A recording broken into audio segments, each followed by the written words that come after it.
SRR Vari Prestige Project Sriram Riverview 3 and 4 BHK gated community apartment at Narsingi. Phone number 92462 44315. ఒక missed call వ్యవహారంలో ఓ మహిళని సుమారు 4 కోట్ల వరకు డబ్బు కాజేసి ఆ మహిళతో లైంగికంగా అనుభవించి ఆ వీడియోలు అవి తీసి తనని బ్లాక్మెయిల్ చేస్తూ ఉన్నాడు. అయితే అక్షయ్ కుమార్ అని తిరుపతికి చెందిన ఆ వ్యక్తి ఈ మహిళను అయితే విశాఖకు చెందిన మహిళను అయితే టార్చర్ పెట్టి చేయడంతో ఆ మహిళ అయితే పోలీసును ఆశ్రయించింది. అయితే ఈ నేపథ్యంలో ఈ కేసులో అసలు ఏం జరిగింది అని చెప్పి మనతో పాటు 3 టౌన్ సిఏ పైడయ్య గారు ఉన్నారు. ఆయన అడిగి తెలుసుకునే ప్రయత్నం చేద్దాం. సార్ చెప్పండి, పైడయ్య గారు, ఏంటి అసలు ఈ మహిళను ఏ విధంగా మనోడు పరిచయం పెంచుకున్నాడు, ఈ అమౌంట్ ఏ విధంగా దోచుకున్నాడు? ఈ అమ్మాయికి దివ్య గారికి అలాగే అక్షయ్ కుమార్ గారికి గత 10 సంవత్సరాల నుంచి పరిచయం ఉందండి. ఇతను కాల్ చేస్తే కాల్కి అమ్మాయి రెస్పాండ్ అయింది. ఇద్దరు కూడా మాట్లాడడం జరిగింది.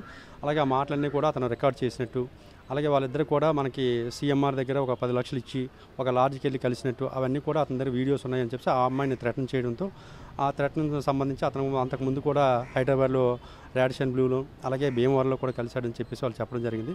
దానికి సంబంధించి మనకు కంప్లైంట్ ఇస్తే మనం కేసు రిజిస్టర్ చేసాం.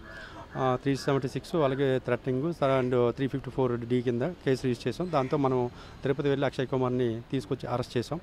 ఇంకా అతని యొక్క ఏవైతే ట్రాన్సాక్షన్స్ ఈ అమ్మాయి సుమారుగా 3 to 4 crores వరకు క్యాష్ అలాగే గోల్డ్ కూడా ఇచ్చామని చెప్పేసి అంటున్నారు.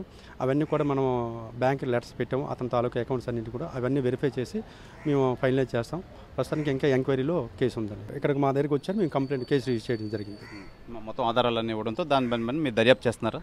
ఇప్పుడు చేస్తున్నాం. ఇప్పుడు అవన్నీ కూడా ఫైనాన్షియల్ ఎంతైతే ఆవిడ 3 to 4 lakhs ఇచ్చామన్నారో అవన్నీ కూడా మనం అతని యొక్క అక్యూజ్ తాలూకా డీటెయిల్స్ అన్నీ కూడా బ్యాంక్ డీటెయిల్స్ కూడా అన్నీ కూడా లెటర్లు పెట్టాం. అవి వచ్చిన తర్వాత మేము అది చేస్తాం. అతని పోలీస్ కస్టడీకి అడిగి మొత్తం ఇన్వెస్టిగేషన్ ఇంకా చేయవలసి ఉందండి. అక్షయ్ కుమార్ రిమాండ్లో ఉన్నాడా సార్? మీ అదుపులో ఉన్నారు? ఎస్, రిమాండ్లో ఉన్నారు. మీరు కస్టడీ తీసుకొని తదుపరి విచారణ చేస్తారా? ఎస్ అంతే. ఓకే. అదే సార్, ఇలాంటి మహిళలు చాలామంది మోసపోతున్నారు, ఎక్కడికక్కడ చూస్తున్నాం. విశాఖ మహిళలకు ఏం చెప్తారు మీరు? అంటే ఎవరు ఏ కాల్ చేసినా కూడా దేనికి కూడా రెస్పాండ్ అవ్వద్దు. ఒకళ్ళు కాల్ చేసినా అటువైపు నుంచి ఎటువంటి రెస్పాన్స్ లేకుండా మనం చూసుకోవాలి. ఎందుకంటే ఇలాంటి వాళ్ళు చాలామంది ఇప్పుడు ఈ రోజుల్లో ఎక్కువ పెరుగుతున్నారు. కాబట్టి అన్నెసెసరీగా ఏదైనా అన్నోన్ కాల్స్ కానీ వచ్చినా కూడా ఏదైనా మెసేజ్ వచ్చినా దానికి ఎవరు కూడా రిప్లై కానీ రెస్పాన్స్ అవ్వద్దు అనేది మా పోలీస్ తరఫు నుంచి మేము చెప్తున్నాం. ఎస్పెషల్లీ ఆడవాళ్ళు ఎవరైతే ఉన్నారో చాలా కేర్గా ఉండాలి.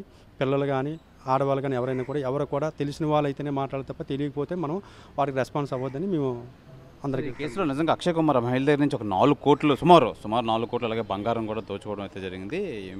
మీకున్న ఇన్ఫర్మేషన్ ఏంటి? ఇంకా వెరిఫై చేయాలండి. వెరిఫై చేస్తే కానీ మేము అది చెప్పలేము. అవన్నీ కూడా బ్యాంక్ డీటెయిల్స్ అన్నీ కూడా మేము వెరిఫై చేయాలి. చేసినాక మేము చెప్తామండి.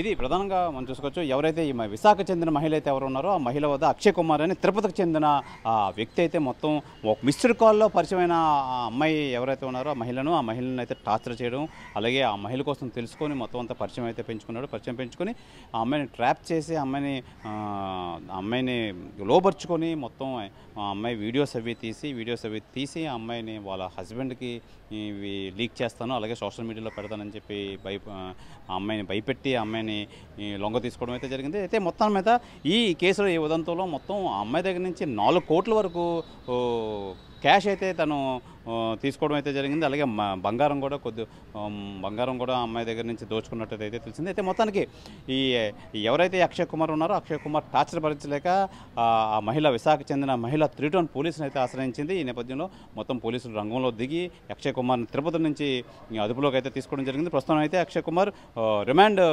విశాఖ సెంట్రల్ జైలు రిమాండ్కి అయితే విధించారు. ఈ నేపథ్యంలో ఎంక్వైరీ నిమిత్తం కస్టడీ తీసుకొని ఇంకా వివరాలు సేకరిస్తామని చెప్పి 3 టౌన్ సిఐ పైడయ్య అయితే తెలియజేస్తున్నారు. కెమెరామెన్ మూర్తితో Sivaramakrishna TV, Visakha 3 town police station నుంచి. మరిన్ని వీడియోస్ కోసం ఛానల్ ని సబ్స్క్రైబ్ చేయండి. లేటెస్ట్ అప్డేట్స్ కోసం వాట్సాప్ ఛానల్ ని ఫాలో అవ్వండి. అండ్ లింక్ డిస్క్రిప్షన్ లో ఉంది.